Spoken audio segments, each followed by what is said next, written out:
Hi there, everybody. Welcome to Be Glad to have you aboard tonight. Well, Jeremiah, it's time now to catch our breath a little bit after a wild, crazy, and emotional 2 weeks for the Jazz and Jazz fans. Yeah, just like their playoff run, the Utah Jazz offseason has been an emotional roller coaster.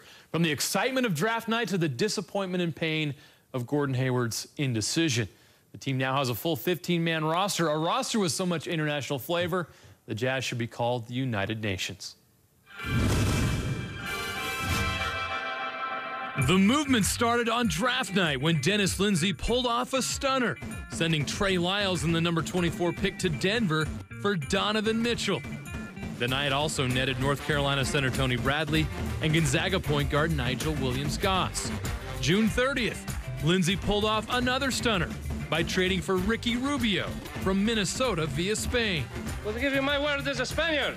Next, they locked up Australian Joe Ingles, 4 years, $52 million. The plan was all coming together. They just needed Gordon Hayward to make his decision. Instead, they got indecision.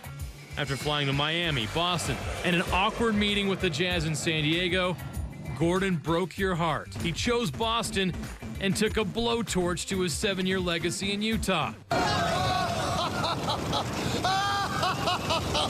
Gail Miller's still waiting for your call, Gordon. While fans dealt with the grief of watching an all-star walk away with nothing in return, Goodbye, Gordon. the roster exodus continued. George Hill, gone to Sacramento, 3 years, $57 million. Shelvin Mack, he's headed to Orlando, 2 years, $12 million with the Magic. The Jazz also said goodbye to the most interesting man in the world. Stay thirsty, my friends. Boris Diaw was waived. He was a fan favorite during his one season with the Jazz. Hopefully he made one last trip to Canyonlands on his way back to France. Jeff Withey also won't be back next season.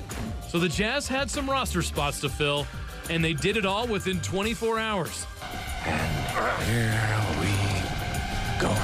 They added an elite wing defender in Thabo Sefolosha, a 33-year-old 11-year vet with 92 games of playoff experience. They replaced Gordon's haircut with this haircut. Swedish national Jonas Jerebko. He spent the last 2.5 years with the Celtics. Then the Jazz went all the way to Turkey to make their final roster addition. We learned in the middle of the night that the Jazz added former lottery pick Epe Udoh. The EuroLeague star was the Final Four MVP. Now the roster stands at 15. Boy, that escalated quickly. It seems the Jazz are done for the summer, but maybe Dennis has one more surprise left for us in what has been a busy offseason. Yeah, I'll let you guys who write, decide that. There is a rumor out there that something's brewing with the Jazz, but we'll have to wait and see on that. But ultimately, this is what they have. This is what they put together.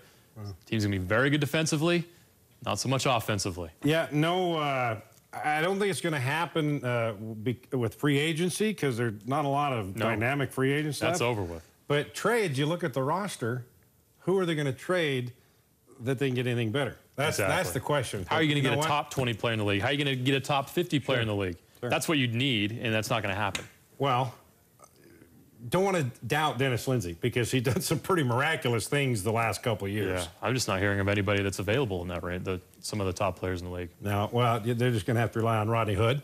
Yeah. To maybe up his points from 12 or 13 to 18 or 19. Derek Favors, if he's healthy. We haven't seen Rudy in his prime like he was last year with Favors at the same time. That could be a dynamic duo right there as well.